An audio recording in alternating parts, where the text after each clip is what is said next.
भक्त गोरा कुंभार। जय श्री कृष्ण। जय श्री कृष्ण।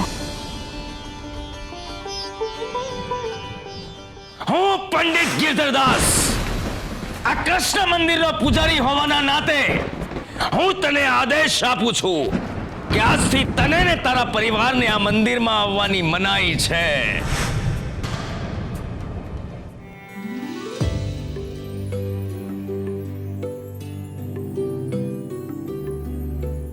भगत आशका लो।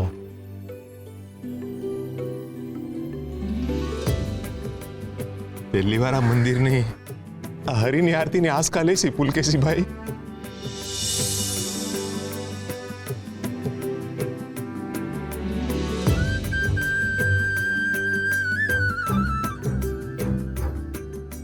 પુલકેશભાઈ, આ પહેલા પૂજારી બાપાએ અમને આમ સામેથી ક્યારેય આશકા નથી આપી। આ તો ઈશ્વરના આશીર્વાદ છે અને ઈશ્વરના આશીર્વાદ પર તો એમના ભક્તોનો જ હક હોય ને।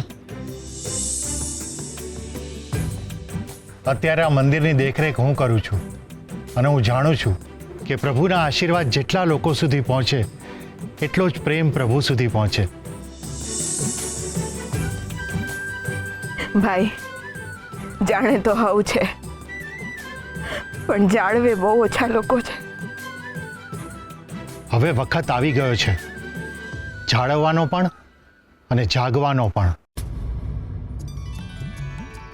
જૂના અને ખોટા રિવાજોને તોડવાનો, નવા અને સાચા નિયમો ઘડવાનો। મારી ઈચ્છા છે કે વર્ષોથી ચાલ્યો આવતો પાપનો રિવાજ તૂટે।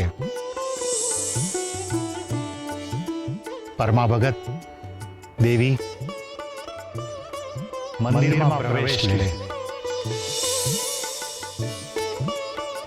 ઈશ્વરનો ભક્ત ઈશ્વર સામે આવે।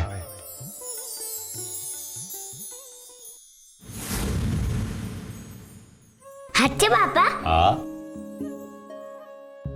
હવે હાચુકલામાં આપણે મંદિરે જઈ શકીશું ને કૃષ્ણ ભગવાનની મૂર્તિને જોઈ શકીશું? હા બેટા હા। હવે તું છે ને હાચુકલામાં કાનુડાને છે ને આંખ સામે જોઈ શકીશ અને એમની આરતી લઈ શકીશ। હા બેટા, આ હંધુય છે ને પુલકેશી કાકાને લીધે થયું છે। તને ખબર છે ગોરા? પુલકેશી કાકાએ તો આપણા સ્વાગતમાં પૂનમને દીએ ઉત્સવ રાખ્યો છે। પૂનમ ક્યારે છે? આવતીકાલે? બાપા ધીરજ ધરો બાપા, પૂનમને હજી ઘણા દી બાકી છે હો। હરી, આ વખતે જલ્દી પૂનમ લાવી દો ને ચાંદા મામાને કહી દો કે જલ્દી ગોળ મતોડ થઈને આકાશમાં આવી જાય એટલે હું તમારી મૂર્તિને જોઈ શકું ને મારા બાપા તમારી સામે બેસીને ભજન ગાઈ શકે ને મારી માં તમારી સેવા કરી શકે। બાપા, કૃષ્ણ મંદિરમાં આપણું સ્વાગત થશે તો આપણે કૃષ્ણ હતું શું કરવાનું?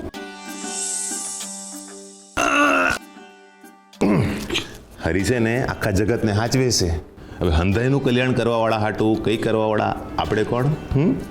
તોય ભગત, આપણા જીવનમાં કેટલા દી પછી અજવાળાએ ડોક્યું કર્યું છે તો આપણે હરિહાટું કાંક તો કરવું જોઈએ ને। આપણા જીવનમાં અજવાળું એને કર્યું છે દેવી, તો એના મંદિરમાં અજવાળું કરવા હાટું આપણે કઈ કરી શકીએ?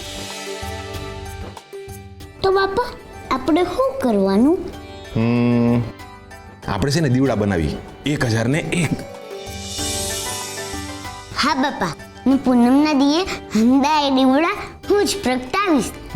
હાલો બાપા, આપણે દીવડા બનાવીએ। માં જત કર, આ વખતે પૂનમ જલ્દી આવી જશે। ભગત, જુઓ તો ખરા, આ મારો દીકરો કૃષ્ણને મળવા કેટલો અધીરો થઈ રહ્યો છે। ને ધીરજ રે, એવા મારા હરી છે નહીં ને। પરમા ભગત,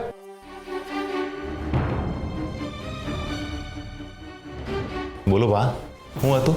ગોરા અને જિંદગીને મહારાજે યાદ કર્યા છે અને તરત જ તેમના દરબારમાં હાજર થવાનો આદેશ આપ્યો છે।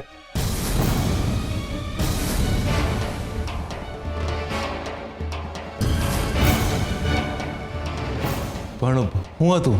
અરે હું તમને એક વાત કહેવાનું ભૂલી જ ગયો.